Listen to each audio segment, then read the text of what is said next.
Assalamualaikum warahmatullahi wabarakatuh. Terima kasih atas kedatangan teman media. Jadi ini acara trial opening ya, kolam pemancingan sumber papat, di mana tujuan kita buka kolam itu ingin membuka lapangan kerja baru. Karena ini bagian daripada membantu program pemerintah daerah atau bupati. Bupati punya program 1000 lapangan pekerjaan. Nah, di situ kita nggak ambil banyak, sedikit, tapi kita bisa kontribusi paling tidak melalui lembaga ormas kami. Kita ingin berkontribusi setidaknya mengangkat angka pengangguran. Kedua, kita punya program BLK komunitas, di mana hal tersebut sangat koheren atau ada korelasinya dengan programnya Gus Muktor kemarin waktu itu meresmikan lembaga pelatihan kerja, di mana untuk mengupgrade skill daripada pemuda-pemuda yang ada di Sidoarjo untuk lebih siap untuk mengikuti dunia usaha atau industri. Di antaranya sekarang ini masuk di perusahaan sangat sulit kalau kita tidak punya skill. Dengan adanya COVID banyak pemecatan sepihak, PHK sepihak. Nah, oleh karena itu kita sempat berkoordinasi dengan dunia usaha melalui forum komunikasi industri dengan beberapa pemilik perusahaan. Kita audiensi bahwasanya kendalanya kenapa pemuda di Sidoarjo ini sulit untuk mencari pekerjaan. Alasan mereka down skill atau tidak punya skill. Oleh karena itu dengan adanya BLK komunitas atau LPK, harapan kita yang nantinya rencana kita bentuk bisa mengupgrade skill daripada pemuda yang ada di Sidoarjo sehingga mereka layak untuk masuk di perusahaan.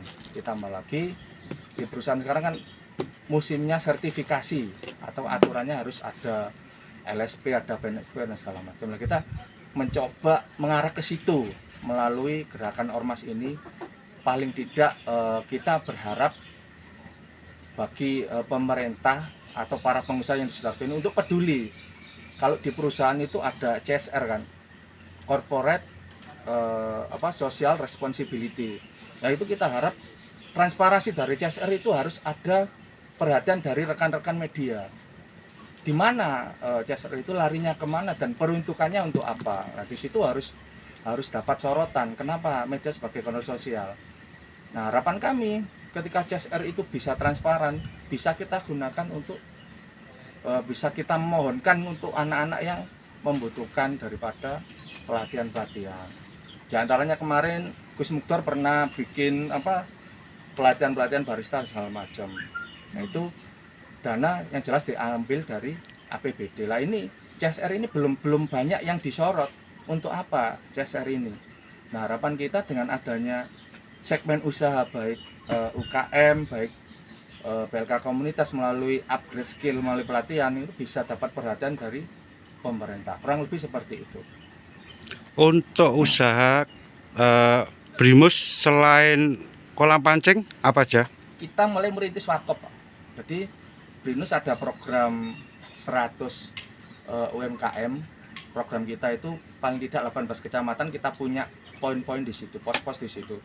Entah itu usaha warkop, entah itu usaha kecil-kecilan, jual pentol atau apa, paling tidak hal-hal yang menghasilkan. Karena selama ini ormas identik dengan premanisme kan gitu, Pak. Nah, kita mencoba untuk menggeser paradigma baru bahwasanya ormas itu bisa loh dididik. Teman-teman itu bisa loh yang di jalan itu tidak liar dengan diberi pelatihan-pelatihan, diberi wadah melalui organisasi atau ormas, dan outputnya harapan kita Sidoarjo ini menjadi kota yang angka penganggurannya bisa dikurangi, paling tidak seperti itu. Untuk sementara berarti nanti kedepannya 18 kecamatan itu ya?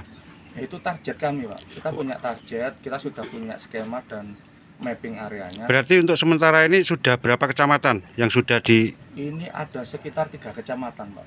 Nah, kecamatan kita belum data lebih lanjut, rekan-rekan yang ada dapat edukasi dari kami belum kita data. Cuman untuk saat ini yang betul-betul kelihatan dari Buturan, Banjarsari, sini. Nanti apa ya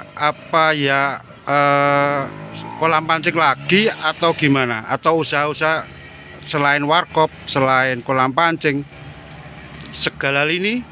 Yang jelas Pak, kita akan mengikuti perkembangan. Dalam arti gini, sekarang itu kan era digital ya. Sekarang itu era 4.0 bahasanya kalau di dunia industri. Artinya apa?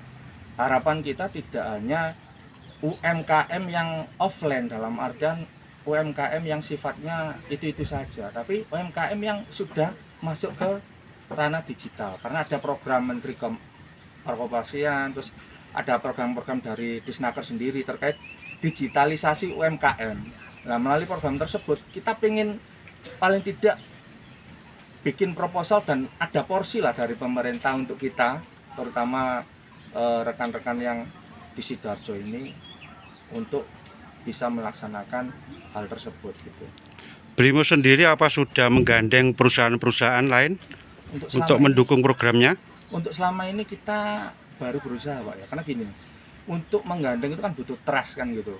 Sedangkan PR kami, tantangan kami adalah meyakinkan kepada dunia industri atau perusahaan bahwasanya agar mereka tidak fobia sama ormas. Rata-rata mereka fobia ormas Pak. Kenapa fobianya? Wah, ormas paling ini jaluk jatah kan gitu, minta jatah, minta HR dan segala macam. Tapi skop kerjanya nggak ada. Sehingga kalau saya melihat di lapangan, banyak lingkup pengusaha atau orang-orang industri itu trauma sepertinya itu, kayak setengah alergi lah sama ormas gitu. Makanya kita ingin bangun paradigma yang baru, kurang lebih seperti itu Pak. Cukup.